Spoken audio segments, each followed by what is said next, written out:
Welcome to the living room. We're so glad that you're with us. I'm excited to welcome our guest today. He is no stranger to many of us, but for those who do not know him, allow me to introduce him. Our guest is a minister, author, and administrator. Over 40 years, he has honed interdisciplinary leadership acumen, nurturing congregations, campuses, and communities through preaching, teaching, coaching, evangelizing, and mentoring. He espouses and exemplifies excellence in education and lifelong learning, earning a Bachelor's of Arts in Theology from Oakwood University, a Master's of Divinity from Andrews University, a Doctor of Ministry from Claremont School of Theology, a Master's of Business Administration from La Sierra University, and a Doctor of Philosophy from Andrews University. Notably, he is the first African-American to earn a PhD in Academic Content Theology from Andrews University Theological Seminary. He and his wife of 40 years, Dr. Prudence LaBeach Pollard, have 2 adult daughters and 3 grandchildren. Currently serving as the 11th president of Oakwood University, a service post he has held since 2011. I'm glad to welcome Dr. Leslie Pollard to the living room. Doc, welcome. Thank you. Thank you, Pastor. I am delighted to be here. Thank you so very much. It's such an honor to have you. Normally, how we dive into these conversations, which kind of float between the informal and formal poles, is our icebreaking question is simply, how are you living? Well, I am living well. God has been very, very good. I'm very grateful for every day of life. One of my sayings when I see people is it's a great day to be alive. I know that's right. And I'm grateful. I'm very, very grateful. I've got a lot of things that are keeping me busy, but busy is better than any alternative. So I'm grateful. Fantastic. So as we talked a little bit before we began to record, our conversation and for our listening audience will float between these 3 poles or these 3 points. We'll be exploring life, we'll be exploring leadership, and then we'll explore legacy. Okay. Dr. Pollard, you were born in New Orleans, Louisiana. Yes, I was. What was that like growing up in the areas of America? Well, I was born in, New Orleans, Louisiana, as the people down there say, New Orleans. And I was born in New Orleans, Louisiana, and grew up, born into the segregated South, actually. Since I was born in 1956, that was, right at the height of the Civil Rights Revolution. Yes, sir. So I remember many of the trappings of that era, such as white and colored fountains. As a little boy, I remember those. I remember a community around me because of segregation that was very loving and that was filled with role models. My first grade teacher lived around the corner. My second grade teacher lived, as we say down in Louisiana, down the street. Down the street. Yes, sir. I don't know which is different from up and down, but down the street. Mm-hmm. The physician that took care of us, the dentist, everybody lived in that community. Okay. Prior to the integration of neighborhoods. So it was a very loving environment. As I say to people, I said, it's a different world. The majority of the families around me were 2-parent households. Yes. Right. Contrary to a lot of the mythology around our communities growing up, very much church people. In my neighborhood, it was a very musical city, very, very New Orleans, very musical city. So through the week, I heard every kind of music conceivable. But on Sundays, people played gospel. They played gospel. And they played it loud too, and you could hear it in the different houses and that kind of thing. So it was a wonderful environment with lots of good friends. I'm still in touch with many of them now, and it was a great life. I can't complain. I was in a single family household, okay, which was odd in our community because the majority were 2-headed households. But I grew up in a very committed family with 4 brothers and 2 sisters. Okay. So where do you fall in that? I'm number 6. Okay. 6. 7 children. I'm number 6. All right. So New Orleans, Louisiana, single parent home, West Jefferson High School. Yeah, West Jeff, which was a fascinating experiment because now you move from the 50s to the 60s into the 70s. Mm-hmm. So you move from segregation to affirmative action in that. So we were bused to what was then a school that none of us ever thought we could ever go to. It was called West Jefferson High School. And then it was the age of experimentation too. So they sent all the boys to one high school and all the girls to another high school. Yes. So my high school was an all-male high school, and it was on what they called a platoon system. There were so many of us that that one group of students, depending upon their zip code, went from 6 to 12, and the other group went from 1 to 6. Okay. And I happened to go in the 6 to 12 group. So I would get up in the morning at 5 and get on the bus at 5:30 and be at school. Our first class was 6 o'clock in the morning. So, Richard, you graduated from Oakwood. When I hear students say, "Oh man, 7 o'clock is an early class," I say, "Really?" Yeah. Yeah. Really? And I this guess is as a high schooler, you're getting up this early. these are high schoolers. Everybody did it. If you didn't do it, you didn't go to school. So for the college students, sometimes when they say it, I just chuckle. I say, well, back in the day, we went to school. We had to get up at 5:30 and be in class at 6. And they just roll their eyes and say, they're one of those back in the day stories. So I've heard you mention on a few occasions how integral your mother was and is even now as an inspiration. Yeah, sure. For those who might not know or haven't heard, just catch us up. Who is Dr. Pollard's mother? What was her focus? How did she inspire you in such a way? Okay, so my mom was Mrs. Lillian Pollard Hubbard Sider. Mrs. Lillian Pollard Hubbard Sider. My mother was a lady who was a very talented lady, born in 1923. Wow. So that gives you some sense of how long ago this was. She died in 1988, but in between, she lived a very full life. And she was a very devoted person, loved God, very much focused on spiritual things, a street corner preacher. But she believed in Christian education.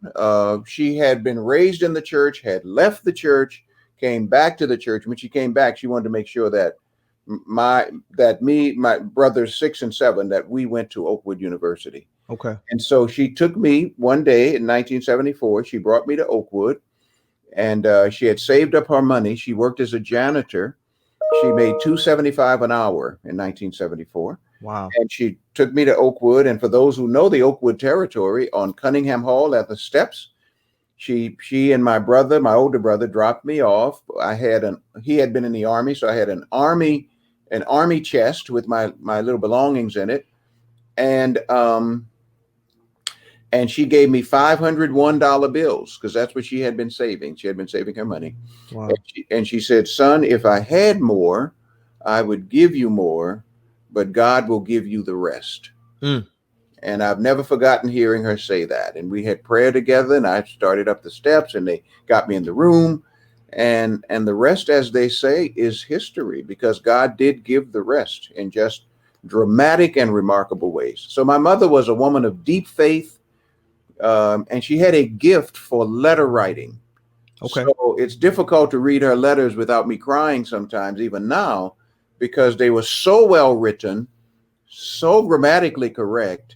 She had a beautiful handwriting, and she just had a gift for writing spiritual letters. That must be some kind of spiritual gift. See, I would agree wholeheartedly. And as one who is familiar with the Oakwood landscape and where Cunningham is, I can just imagine, thinking back now from 2020, that when you all are on those steps and you're having that pivotal moment between mother and son, brother and brother, only God knows, and angels looking on, maybe not even the angels, that's right. What the future holds. So I'm confident that whenever you walk the mall of Oakwood's campus, that those memories flood your mind even to this day. Oh, all the time. I'm sitting in Blake Center right now. I'm sitting in the office where I had run out of money. I'm sitting in that office now as president, but I had, as a student, I had run out of money. I came to see my then president, Dr. Calvin Rock.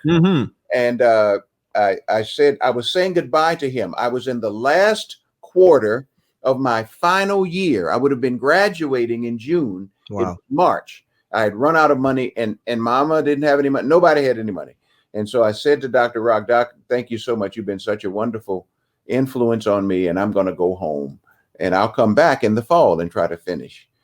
And he said, "So what's happening?" I said, "Well, I've run out of money, and I'm going to go home." And I was just saying goodbye. Actually, this wasn't a game. This wasn't trying to get some money. Sure. I didn't know you could ask people for money, see? So I didn't. My mother was a worker, man. We had to work. I didn't know you could ask people for money. So he said, and I never forget what he said.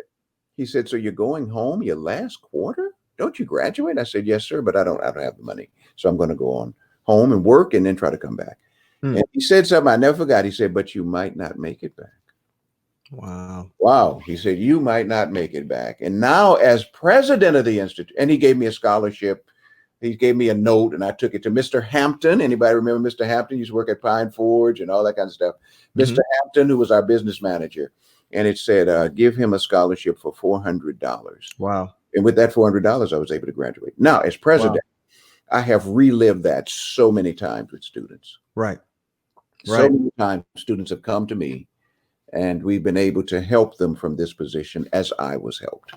While you're at Oakwood, you're pursuing theology. So just again, to frame this in the sense of calling, you're pursuing a life of ministry. At what point does that call become clear? Is it during your Oakwood experience, before your Oakwood experience? Well, I was called before I came to Oakwood under the preaching of a Dr. D.J. Williams sitting in church at Oakwood at Ephesus Seventh-day Adventist Church in New Orleans. Okay. And I heard as he was preaching, I'll never forget the sermon he was preaching. I was just a teenager. I was about 16. And I remember the sermon he preached a sermon called Back to the Perpendicular. Yes, sir.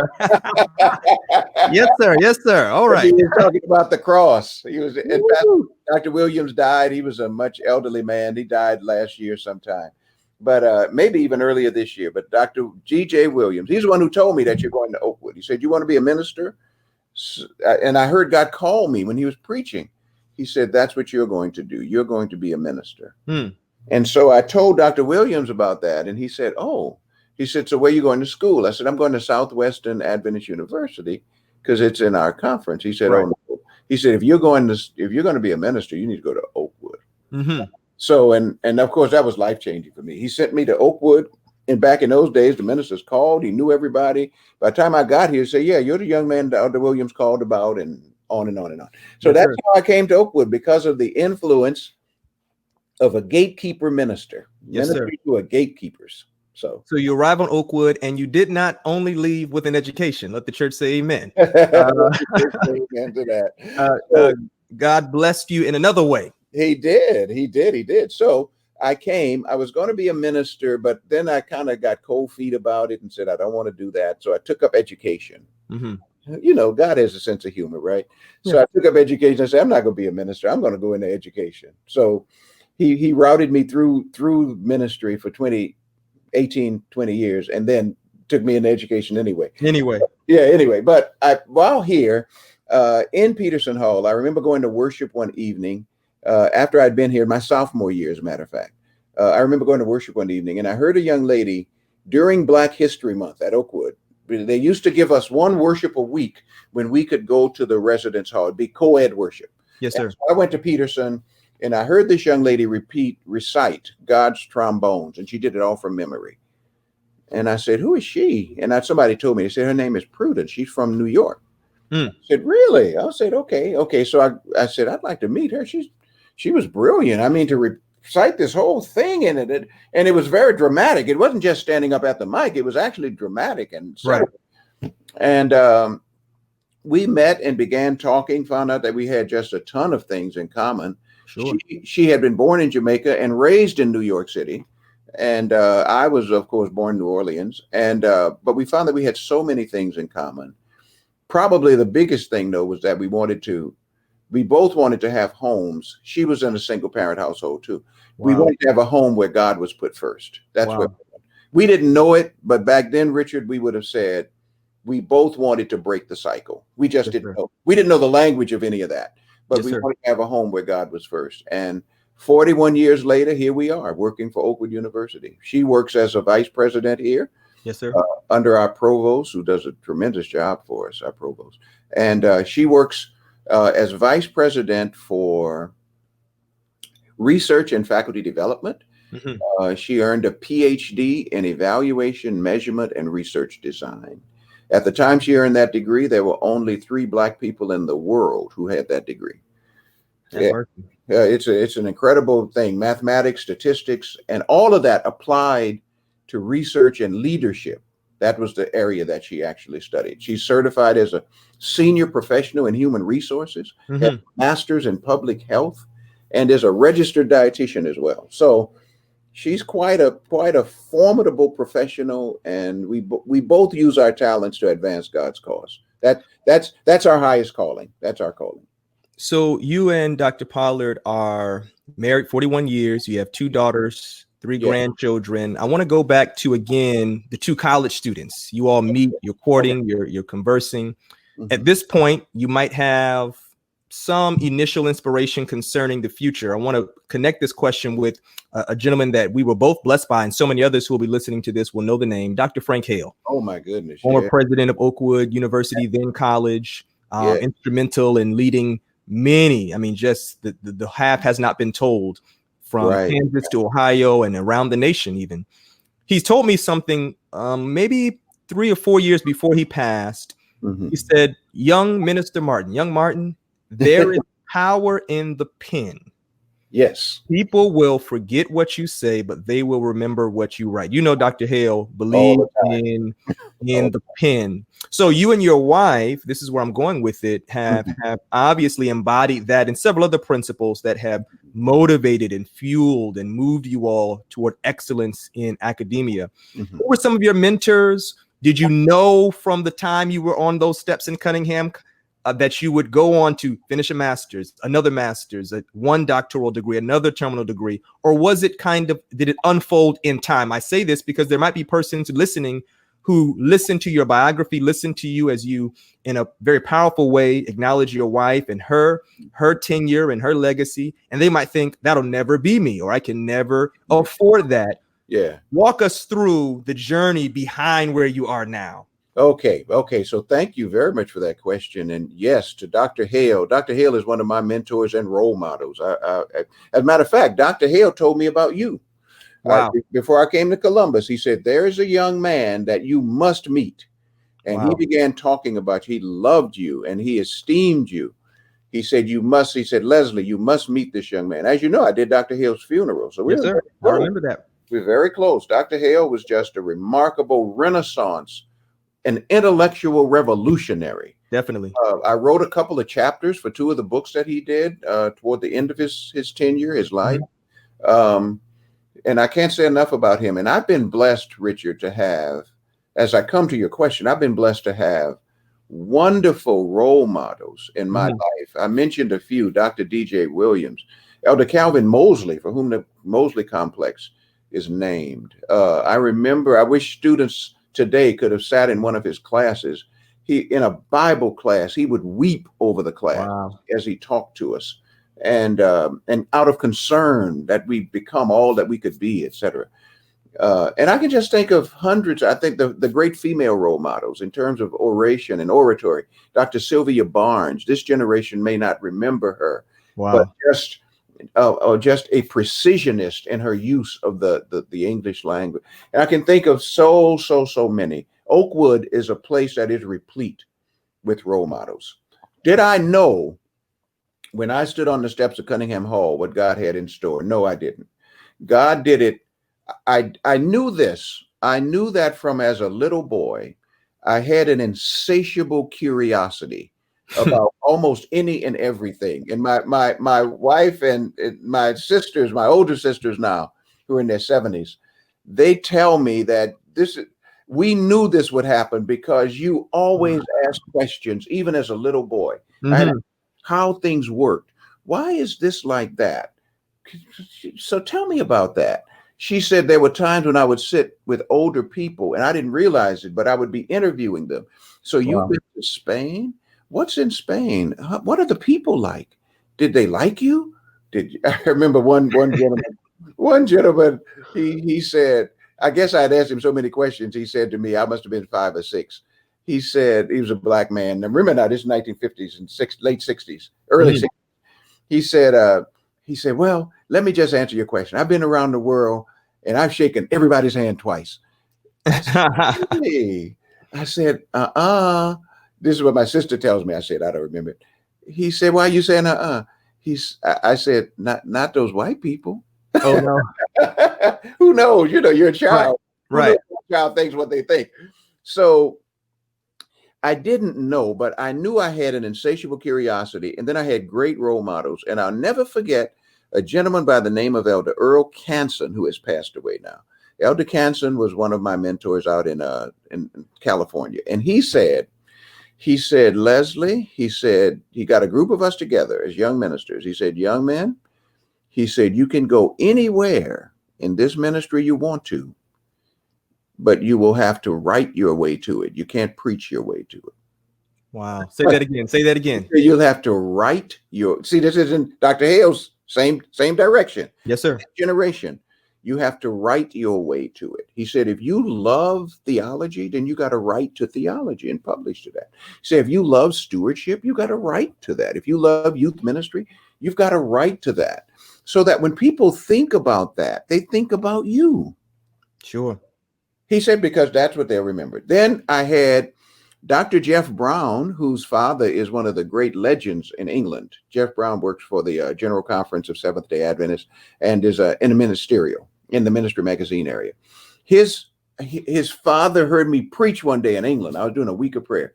I remind young pastors like you, Richard, that once I was hot on the youth circuit. But okay. No more. That's that. So there I was preaching in England for a youth camp meeting, and thousands of young people there from all over London. And he said to me one day, he said, young man, he said, what's your name? I said, Leslie Pollard. And he introduced himself. Now, I didn't know that he was a legend, right? So Dr. Brown, Dr. Jeff Brown's father, I don't even remember his first name, but Dr. Brown said, Dr. Brown was one of the founders of our work, and especially Black empowerment in London, England. He was one of the founders of the Layman's League and all that kind of thing. But I didn't know who I was talking to. He said, you know something? He said, you are a great speaker. He said, but if you want to inspire, he said, preach. He said, but if you want to instruct, write. He said, you must write. He said, I can tell by the way you speak that you would be a great writer. And of course, I see that in you, Richard. I also, Dr. Hale, right? You listen to Dr. Hale talk. You better believe it. Oh my goodness. You just say, oh my God, how does a guy speak like this? But that precision, I tell young ministers, they say, how can I increase my vocabulary, Doc? I said, you've got to read. You can't just watch. You can't just view. You've got to read, and then you've got to write, because writing will give you precision in the use of language. It'll make you surgical. You can't keep using the same word over and over and over. Well, like, you know what I mean? You know what I'm saying? You know what I mean? Yeah, you know what I mean? No, I don't know what you mean. What do you mean? Right? What do you mean? So yes, those great mentors and role models made sure that leaders of my generation would write, because that's where you make a lasting contribution. Preaching is wonderful. It's a wonderful ministry, but people remember what is written. Dr. Hale was absolutely right. I want to pivot and explore a little bit with you your time at Oakwood University.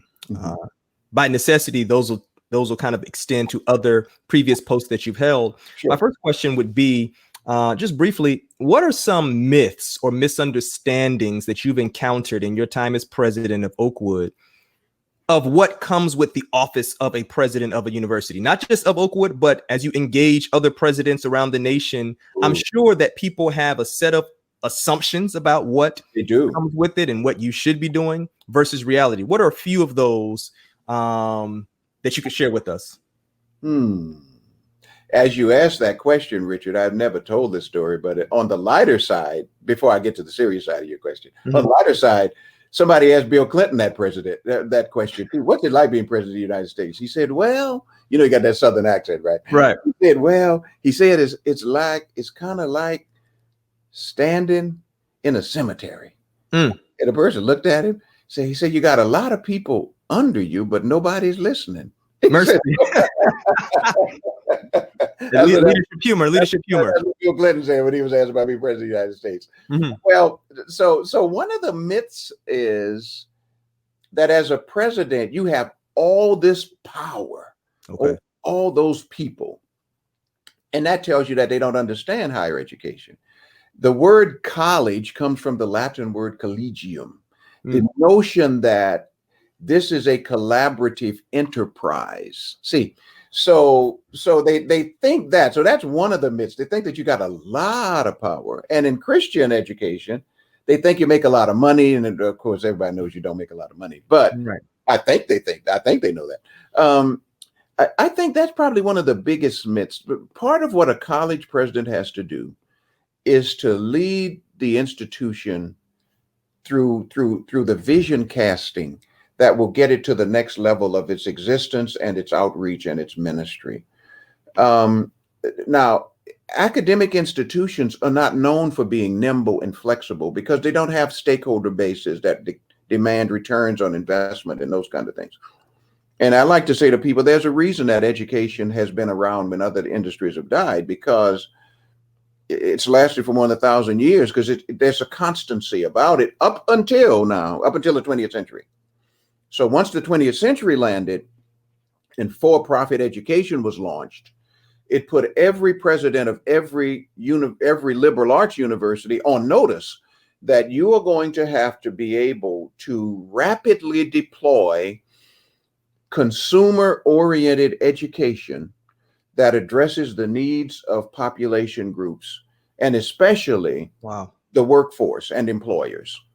So that's the stress that higher education is under today. And the president's duty, especially in light of this coronavirus pandemic, is to lead the institution step by step into those new realities, into its new outreach.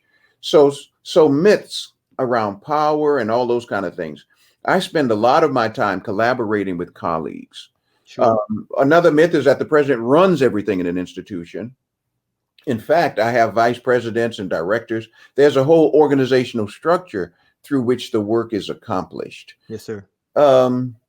I think those are just a few that come to mind pretty readily in higher education. But I would say, Richard, that the industry of higher education is under tremendous pressure at this point in its history. External pressure from the for-profits, internal pressure from the changing constituencies and demographics internally. Today's students are very different than they were when I was a student. Yes, sir. Because the information highway provides fingertip-based information for students. So if the only purpose of education is to transmit information, then students can just go to the internet and get almost any kind of information. But the purpose of education, especially Christian education, is to form within students and within professionals the Christian mind, right? The formation of the Christian mind. And what that means in a world that is in rebellion against those kinds of perspectives and premises and principles.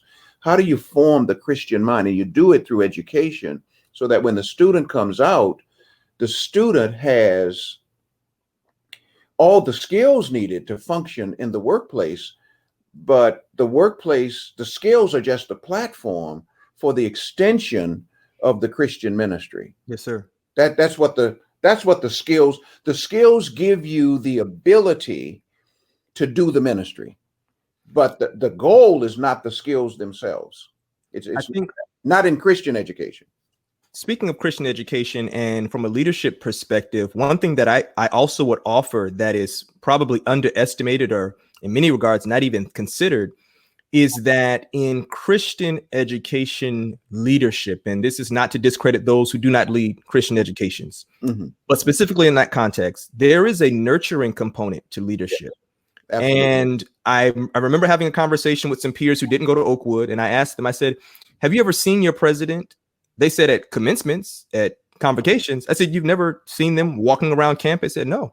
And it wasn't even an expectation. Whereas you know that visibility matters at Oakwood. It does. Presence is significant. There is a very real ministerial component to leadership.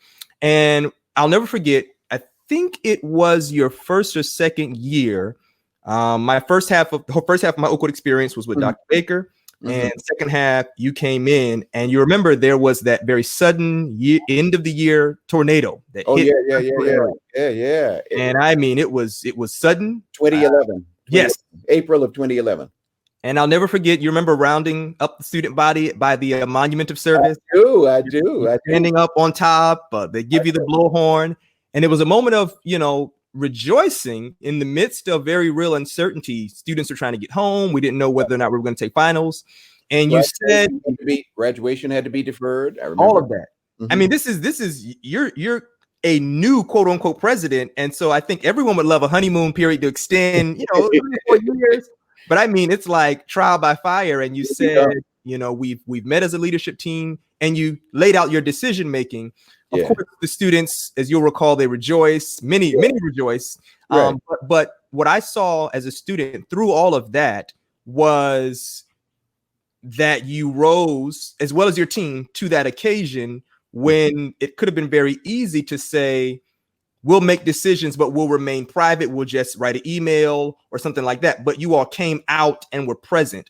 Why is there that nurturing necessity to Christian leadership? Well, that's an excellent question, my friend. I think the reason there is that element is because the fundamental model for Christian leadership is the incarnation. So if there's a model, it's Philippians 2, and it's the incarnation of Christ, where he didn't stay removed and aloof, but he came down and became a human being, was touchable and visible and seeable, etc. I think the reason that's so important in Christian, and now there's another twist to it too, I would add HBCU education. So I'd add both of those. I agree. Yeah, I agree. Christian, but also the HBCU effect, that in a private Christian institution, mentoring, accessibility, it all becomes a very important part of the formation of the student. We need to be able to see the people who are serving us and to access them and to touch them and to feel their touch. I remember Maya Angelou was doing an interview with Oprah one time, just before she died.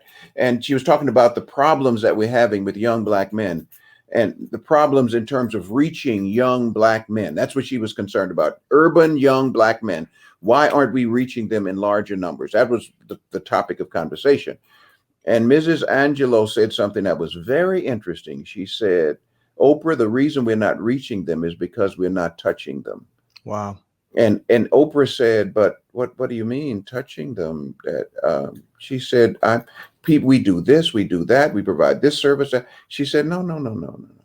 She said, look at the average young Black man. So this was the era of the baggy jeans and everything. She said, so he's sagging. You see him in the store. Notice nobody, you see him at church. Notice nobody touches him physically. Yeah. She said, he knows he's untouchable. Wow. She said, one of the things we older people have to do is touch young people. I'm not talking about with our programs and services. Yes. She said physically, because touch communicates acceptance. And if you notice something, Richard, about my leadership, you notice when I'm out and about how often I touch students. Yep. I do. I do that. Personally. And some of these big old guys, 6'6", and I say, come here, man. I say, how is my big guy doing? And I put my arm around him, right? Because he's much taller than I am. So I put my arm around. I say, how is my big guy doing? Well, Richard, in many instances, many young Black men have never been touched by a Black man in an affirming way. So a part of what we have to do in leadership, now with that comes risk. Somebody accuse you of sexual harassment and all kind of stuff. Sure. You open yourself to that. But again, the incarnation is about taking risk. It's about taking risk. If I got to protect myself as a leader every turn, then I'm going to end up doing defensive leadership. Wow. I can't do accessible, affirming leadership. Yes, sir. Yes. I touch them. I say, we love you. We look, what can I do to serve you? How can we serve you better? How are you looking today? What's happening with you? You don't seem yourself today. What's going on? Something happening? And I've had students come. I've tried to do the walk-up Wednesday where any student can come see me on any Wednesday, and they set the agenda. Okay. Uh, there have been times I've been better at it. I want to be vulnerable about that. There have been times I've been better at it and it's more consistent. Then there are other times when I'm taken away on all these meetings and trips. But it's a wonderful time for students to engage and to say, I sat with my president and we talked about this, about that, where I'm going to med school or where I'm going to engineering or whatever. And it makes a big difference. It makes a big difference. So I want to ask you this question concerning, again, I love the language and the concept of incarnational leadership. It's a risk. It's necessary. Yeah. You need to be vulnerable, but I think, it is taxing. So my question is, It is. and you can connect this with a lot of themes, the pandemic that we're going through right now. I mean, you just facilitated with your team 350 graduates virtually this year. You had to pivot. There's a book that I love. I reference it. It's called How the Wise Decide. How the Wise Decide. And the authors interviewed 21 what they call extraordinary leaders. And this is what came up. And I want to ask you your thoughts about it. This notion of decision-making fatigue, that leaders always have to make decisions. Sometimes they plan to make these decisions. Very often, I'm sure you encounter things where you're called upon to make a decision and you didn't have time to think it through. That's right. And that can just be taxing, exhausting. So 2 questions, an A and a B. One would be simply, what is Dr. Pollard's approach to making decisions as a leader? You have a lot of them to make. 2, or B, is, do you know that decision-making fatigue? And then how do you decompress, relieve yourself of stress to come back and make more decisions? Well, the coronavirus is doing all those things that you just described too, for all leaders, especially in higher education. Mm-hmm. I mean, I just completed a seminar just before coming on with you from the UNCF in terms of reopening the institution. And there were at least 40 different decision points where we have to make a decision and they all dominoed. So one affects the other. Yes, sir. If we open the residence hall, now do we have the safety protocols? If we're going to do the safety protocols, and we must and we should, how do they look? Now, once we make a decision there's a cost involved. Where do the resources come from? And it's a decision tree that just keeps going down. So one of the things that I try to do to stay out of decision fatigue is, first of all, how I make decisions is I begin, and this may sound trite, but it's really what I do. I begin with a prayer for wisdom. I look to the great wisdom luminaries of Scripture. Yes, sir. And then of history. So when I go beyond Scripture, I go to history, the great wisdom luminaries. How did they make decisions? How did God give them wisdom? So you can start in the Hebrew Scriptures and talk about Solomon and others and come all the way through the Apostle Paul and others. So I start with a prayer for wisdom. And this is what wisdom means in the writings of one of my favorite writers, Mrs. Ellen White. She said when Solomon prayed for wisdom, she said God gave him what he asked for. And then she begins to itemize the elements of that wisdom. This is on Prophets and Kings, I think, page 231. Mm-hmm. She said Solomon's petition for a large heart, a quick mind, and a tender spirit was answered. Those are the elements of wisdom. A large heart. You want to operate in faith, in goodness, all those things that we talk about today. You want to operate from that space. Not evil, not retaliatory. You want to operate from that space. Giving people the benefit of the doubt, even when you question some things. So a large heart, a quick mind, that's the intellectual side of this. Yes, sir. So how do I get the facts? How do I make decisions about them? What are the pros? What are the cons? And then a tender spirit. We want the outcome to be for the good of people, right? We want it to be, you want to do the greatest good for the greatest number. So I begin with a prayer for wisdom. Then I move to counsel. The scripture says, in a multitude of counselors, there's safety. That's right. So even though I know we've got all these decision points, I've got a vice president for finance. I've got a VP for research and faculty development. Maybe they can research this issue that we're talking about. I've got officers. I've got a provost. I've got a dean for student services. And so we come together as we're getting ready to do on Monday, as we come to this coming Monday, and to talk through some of the key decision points that we have to make about reopening the campus on August 1, which is when we plan to reopen the campus. Mm-hmm. How do we do that in a way that's safe and sane and sanitized? See, those are my 3 S's. Safe, sane, got to be safe. Yes, sir. It's got to be sane. Some of the things that people are recommending that we do, you just can't do them. You just can't do them in higher education. If I heard someone say the other day, no school should open until we have a vaccine. Okay, so no school is going to open for 2 years. Right. Now, is there a way to open? And that would certainly, if the issue is how do you eliminate risk, that's the way you do it. But how do you lower risk? Well, it can't be that we're not going to open until there's a vaccine. Right. Suppose we say we're not going to run the country until there's a vaccine. And while, I have my own political orientation, that kind of thing, I think the White House asked the right questions, although the motives, and we can get into all of that. But at some point, you've got to reawaken an economy. Sure. It can't be comatose for 2 years. Now, how do you do that in a safe way, in a sane way, in a way that protects the citizens? So when I think about leadership and I think about decision making, those are the things that I scroll through. And here is the third that I would say, Richard, especially for young pastors who are coming along. Don't let anybody rush you. Wow. See, because that's what people do, young pastors. Pastor, if we don't let anybody rush you.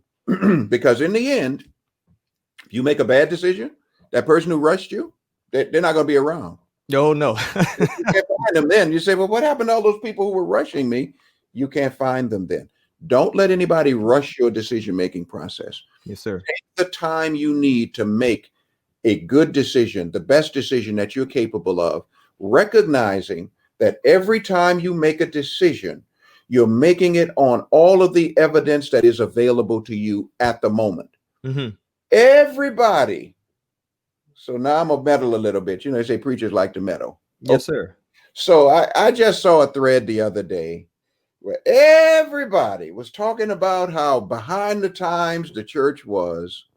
And I know the church can be behind the time. I get that. It's a human community. It can be behind. If the church had any vision, it would have seen the meatless thing coming, the Beyond Meat and the Impossible Burger, and the church would have done this and the church would have done that.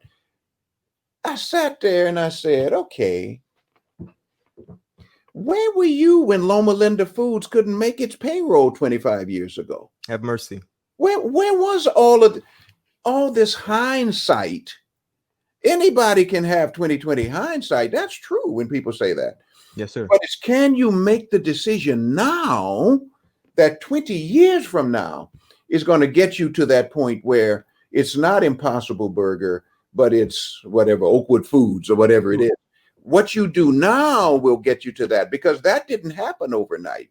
Somebody's been working on that for 20 years. That's right. So don't overestimate the rear view mirror people who can see everything perfectly in the rear view mirror. Right. Can't see anything through the windshield. Don't pay them any attention. That's what I say to young pastors. Take your time, because people will try to rush you.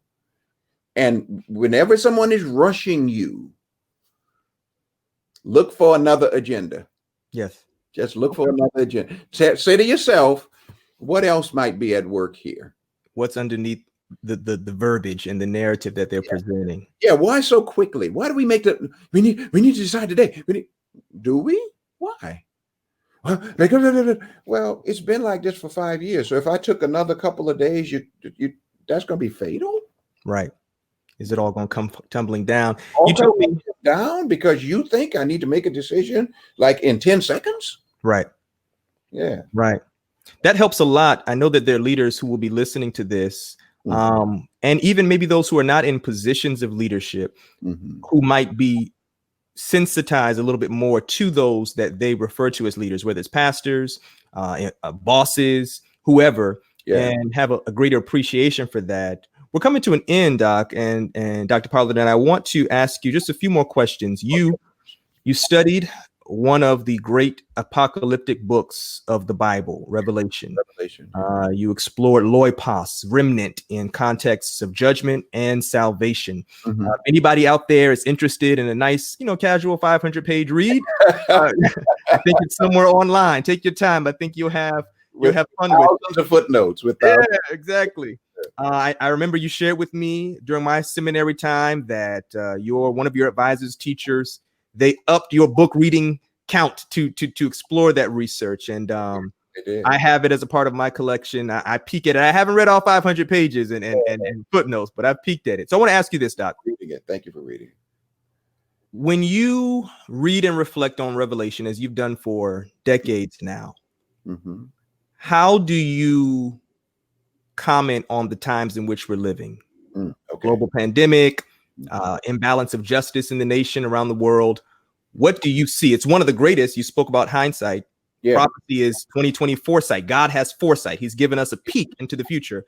As a scholar, as a student of the word, as a Christian, what are you thinking about the times? Well, the first thing I'm saying to audiences is be careful. Be careful. By that, I mean, as you look at the times, remember now, we want to speak where God speaks. And where God is silent, we want to be silent. So if we see in every single occurrence that the sky is falling, then pretty soon nobody will listen to us when the sky doesn't fall. Crying wolf. Yeah, crying wolf. So we got to avoid extremism and sensationalism. So what I see, and as I look at the times we live, whenever God allows crises to come to a nation or people, it is a decision-making moment. That's one thing that's clear in the book of Revelation, that there is no gray space in the book of Revelation. Life is black and white, and that's the power of apocalyptic, that it's black or it's white. You've got to make, and the reason it's like that is to advance the decisional urgency of the book, of the reader. John wanted his readers to make a decision, so that it's in that context of no gray, black, white, apocalyptic, light, darkness, that you get all of those appeals in the book of Revelation. Behold, I stand at the door and knock. If any man hear my voice, let him come into me. And you can come out of her, my people. And you can go all through the book. They're invitations to make a decision. Yes, sir. Decision for God. So part of what we've got to see in all of the crises that are taking place in our nation, we've got to see the futility of Revelation presents this, the futility of depending upon the great men and the mighty men and the kings and all of these people. It takes all these. There's a futility because when the sky is falling, it's the great. Notice John says in Revelation 6, he says this. I didn't even ask me a question about Revelation, but it's the great men who say, "Fall on us and hide us," the rich men and the mighty men, because they're vulnerable too. And if you can't look at the White House and see that I cannot put my ultimate confidence in that, if you're that's what you're gonna put you're gonna be in deep, deep trouble. So the futility of over reliance upon human power and prowess and status, John calls all that into question and into judgment. Says that won't help you. The only power you have in a pandemic, in a crisis, in an end time scenario, is your reliance upon the Lamb, who represents a new way to conquer. See, a new way to conquer. So the Lamb doesn't use might and force and power and politics. The Lamb, Revelation 5, the Lamb is wounded standing as though he had been slain. Yeah, you might as well preach, Doc. Go ahead, take your time. So he's standing as though he had been slain. While wounded, he's still standing. There's a lesson there that for leaders, that the way to conquer is to surrender your way to victory. Wow. You can't steamroll your way to victory. The problem with our president, God bless him, and I pray for him. I follow 1 Timothy 2 and pray for President Trump. I do. Yes, but sir. The problem with our president is that he thinks human power is the way to steamroll our way to progress. Well, you can't abuse nations and think they're going to want to come and be your allies, Mr. President. You've got to say, and I know we are obsessed with the previous president, but give him credit. He would go to people and say, how can we serve you in America? Mm-hmm. And there's a reason that the world loves him today. It wasn't that he didn't understand the power of America and the power of the presidency, but he saw that power as a tool for service. Did he do it perfectly? Of course not. Of course, nobody does. I don't, you don't, none of us do. That's right. But what the Lamb reveals is a new way to conquer. It's not by might and it's not by power, but you surrender your way to victory. And so it's the indomitable weakness of the Lamb that gives his leadership its power. And I have a whole presentation, maybe one day I'll come back and do it to you, on leadership in the book of Revelation, the lessons that we can learn. Yes, sir. Because notice now, it says the Lamb will lead them beside rivers of living waters. It's the Lamb, the leadership of the Lamb, but it's not based upon the constructs of power and domination. It's a new way. It's a surrendered way. And because of that, at the end of the age, every knee will bow and Yes, every sir. tongue will confess. Just and true are your ways. To the glory of God. And that same thing will think about the leaders you value most. Think about how much you love Dr. Hale. Not because he dominated you and showed how powerful he was and said to you, you're fired and all that kind of stuff. It's because with all of that skill and all of that ability, he was interested in you and serving and making sure that Richard became the young man that he knew you could be. Yes, sir. That kind of love attracts. I tell people, if you want charisma, I can tell you how to get charisma. You really want charisma? You want to be a charismatic leader?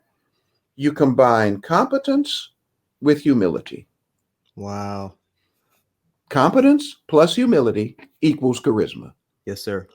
And any leader that you think is charismatic had those things working. They were competent. They were humble. Competence plus humility equals charisma and pulls people to you. You don't have to ask for them. They find you because of those values. But the world says competence is omnipotent. Humility is weakness. That's what the world system will tell you. Right. But in scripture, Jesus said, he that is greatest among you, let him be your servant. And those things, competence plus humility, equals charisma. And it just pulls people. Look at America's Got Talent, Richard. Look at America's Got Talent. Look at who rises. The people with humility and the competence and the humility. And it overwhelms the audience when they actually see it in certain people. So yes, anyway, that's the sermon for the day, Doc. That's the sermon for the day. Dr. Pollard, this is the final question that we want to leave the people with. And it kind of connects to the beginning portion of our time together. You mentioned that your mother had a spiritual gift of writing letters. She did. Here's our final question. And this will be our only legacy question. You've touched on legacy by implication in many ways, but we want to hit it on the head here. Okay. You have the opportunity to send the future Leslie Pollard, talking about you. Yeah. You. Okay. You have the chance to send yourself in the future a text message. Okay. What text message are you sending your future self? Okay. That's a great question. Okay. That when it comes to my leadership, because it's in the context of leadership. So I'm going to answer it in the context of leadership. Yes, sir. He saw the potential of Oakwood to be a self-sustaining institution that could bless millions of people around the world. And 20 years ago, he put in place all of the foundations for that to happen. And today, we're experiencing that. That's excellent, Doc. That's it. That's That's, excellent. that's the legacy question. That's what I work for every single day. People ask me sometimes, when you do what you're doing, Les, as a visionary leader, because that's what they've described me as, you get resistance. I said, you do. Because name a visionary in scripture who did not meet opposition. Just name one. They don't exist. Name a visionary in history, whether it's a Martin Luther King, a Mother Teresa, Mohandas Gandhi. You just name them, because visionaries are not satisfied. They're not satisfied with the status quo. And without vision, there is no leadership. Visionaries close the gap between the future and the present. That's what their leadership does. It closes that gap and tries to close it completely before they leave. And when you think about those kinds of leaders who are visionaries, often they met resistance because there are many people who have a stake in the status quo. It benefits them. And when a leader of vision says, wait a minute, Martin Luther King says, wait a minute, America, if it doesn't work for all of us, it doesn't work for any of us. But there were people who believed it was working for them in spite of its oppression. Wow. It worked for them. So I would say to the leaders who are listening, identify your vision. What is your vision? And then all you've got to do, like Muhammad Ali, when he lost the championship to Leon Spinks, boxing history, he lost the championship. He didn't train. He didn't do anything. Thought he, heady, fame. He's in his 30s now. He's beaten Foreman. He's beaten Sonny Liston. Who is Leon Spinks? Some kid who fought in the Olympics, maybe. Who is he? And I'm Muhammad Ali. And he got in that ring with Leon Spinks in that first fight, and he beat him like he stole something. That's right. And then after the interview, they said to Ali, he said, I'm going to win the championship again. And he said, what? The interviewer said, what do you mean? He said, you pass your prime. He said, I know what it takes to win the championship. He said, well, what does it take, Ali? What does it take? He said, all I must do is suffer. All I must do is suffer. If your vision is nothing if you are not willing to suffer for it, because that's what baptizes your vision in authenticity. If you are willing, he said, all I have to do is suffer. And that's what he did. He came back and he won the championship the third time. That's what he did. So if you have a vision, I say to the young pastors, are you willing? It's fine. If you're not willing to suffer for it, it's not a vision, it's an idea. Right. That's what it is. It's an idea. But if you have a vision, you'll suffer for it. And then when it materializes, all those people who persecuted Joseph are going to have to come back and say, look at what God saved us through our brother's vision. Well, friends, in the living room, we listen, we learn in order that we might live. We thank you, Dr. Pollard, for joining us in the living room, for your candor, your transparency, your depth of insight. We are better as a result of it. And I agree with you. I hope this is the foretaste. Maybe we'll have you and Mrs. Dr. Pollard in the living room to spend some time together. And I think that we are better as a result of this time. You can follow and find Dr. Pollard. He has a robust social media presence on Instagram, on Facebook. He is an accessible leader. We thank God for Oakwood University. Go on, go on, go on. We're praying the best for you and your team leading during this time. Thank you. Thank you for being with us. To our listening community, continue to listen, continue to learn, and continue to live. We'll see you next time.